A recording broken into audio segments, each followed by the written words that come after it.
Sabe, a gente costuma pensar em luz e trevas como opostos, né? Mas e se as trevas tivessem um papel fundamental no equilíbrio de tudo? Para a gente entender essa ideia, que é bem complexa, vamos mergulhar na história de um espírito que ficou conhecido como o Guardião da Meia-Noite. A questão que a gente quer responder aqui é qual é a diferença real entre o que chamam de Exu de lei e um Exu, digamos, comum. Olha, esses termos podem confundir bastante, mas a chave para entender isso tudo pode estar justamente na jornada desse espírito que a gente vai conhecer. Então, para a gente conseguir realmente captar essa diferença, a gente precisa ouvir a história do próprio Guardião da Meia-Noite. E olha que curioso, a história dele não começa no plano espiritual. Não, não. Começa bem antes, numa vida de muito poder, de um orgulho imenso e de uma traição terrível. É isso aí. Antes de ser essa entidade, ele foi um homem. E não um homem qualquer, um barão muito poderoso. Um homem cuja queda foi selada justamente por isso. Orgulho e uma traição das mais cruéis. Vamos voltar no tempo, lá para o Brasil de uns 200 anos atrás. O nosso personagem central aqui é um barão.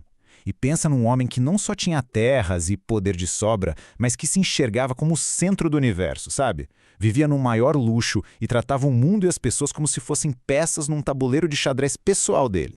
As palavras dele mesmo deixam bem clara a mentalidade.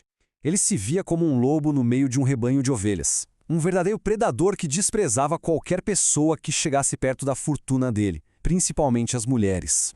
Então, de saco cheio do que ele chamava de mulheres interesseiras aqui no Brasil, ele vai para Portugal e se casa com uma nobre bem jovem, de só 14 anos. Só que, logo na noite de núpcias, um detalhe faz ele botar na cabeça que ela não era virgem. Uma suspeita completamente sem base, sabe? Nascida do puro ego e da ignorância dele, mas que acabou sendo o estopim de toda a tragédia que viria a seguir. E aí, como ele não podia simplesmente se livrar da esposa e causar um escândalo, ele decide ir pelo caminho da vingança. E a frieza com que ele planeja a ruína dela é de arrepiar. Na cabeça dele, o plano era simplesmente infalível. O plano dele era de uma crueldade calculada.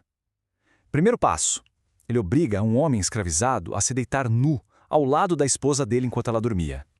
Segundo, ele combina com os amigos influentes de chegarem bem naquela hora. E terceiro, ele descobre a cena, fingindo choque e fúria. O objetivo aqui não era só se separar, era destruir a reputação dela publicamente, humilhá-la por completo. Mas, toda ação tem uma reação, e a crueldade do barão ia voltar para assombrá-lo de um jeito que ele nunca, jamais poderia ter imaginado. Ele estava prestes a mergulhar no seu próprio inferno pessoal.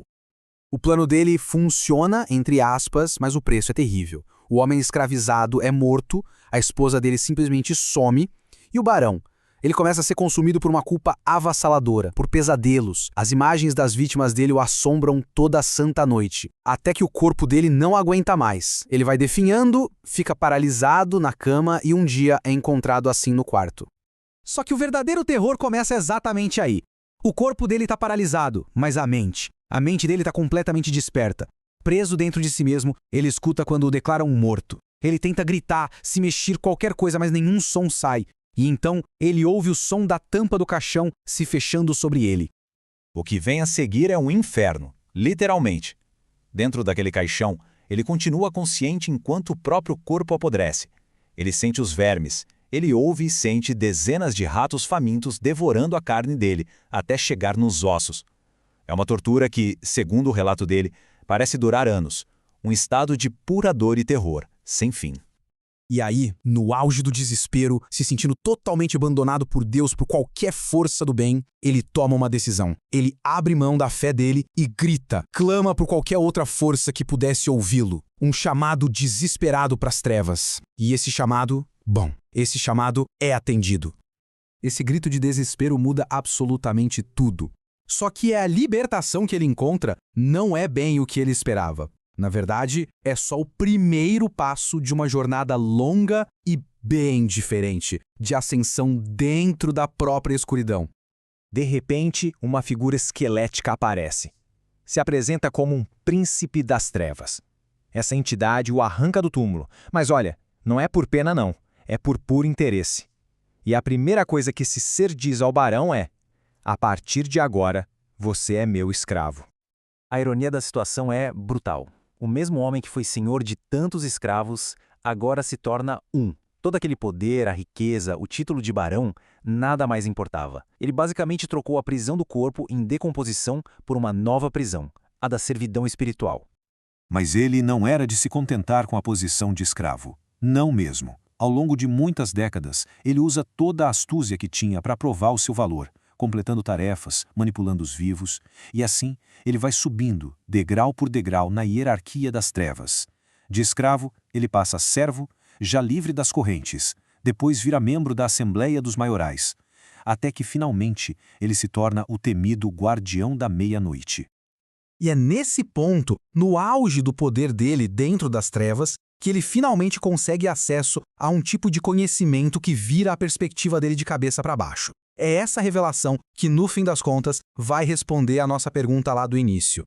Com esse novo status, ele ganha um privilégio e tanto: acesso aos chamados livros negros. Pensa nos registros secretos que detalham como o universo espiritual realmente funciona. E o que ele descobre ali, nossa, abala completamente tudo que ele achava que sabia.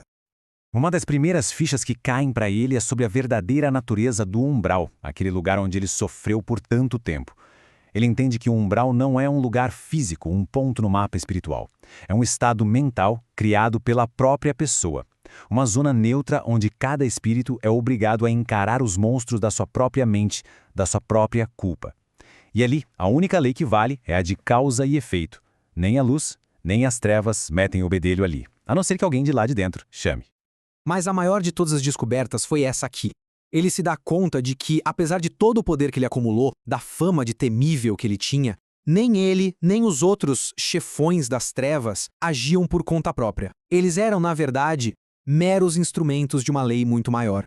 E é aqui que a gente finalmente chega na resposta da nossa pergunta. O Guardião da Meia-Noite, ao se tornar esse executor poderoso nas trevas, descobre que todas as suas ações, até as que parecem mais sombrias, na verdade são regidas e utilizadas por essa lei maior, uma lei de equilíbrio, de justiça universal. Então a sacada é essa. Um Exu de lei, como o Guardião se tornou, não é uma entidade do mal por si só. Ele é, na verdade, um agente da lei do karma.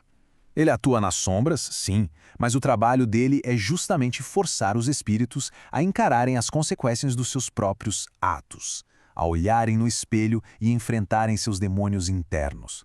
Tudo isso faz parte de um grande processo de reajuste, dentro de uma ordem divina muito maior.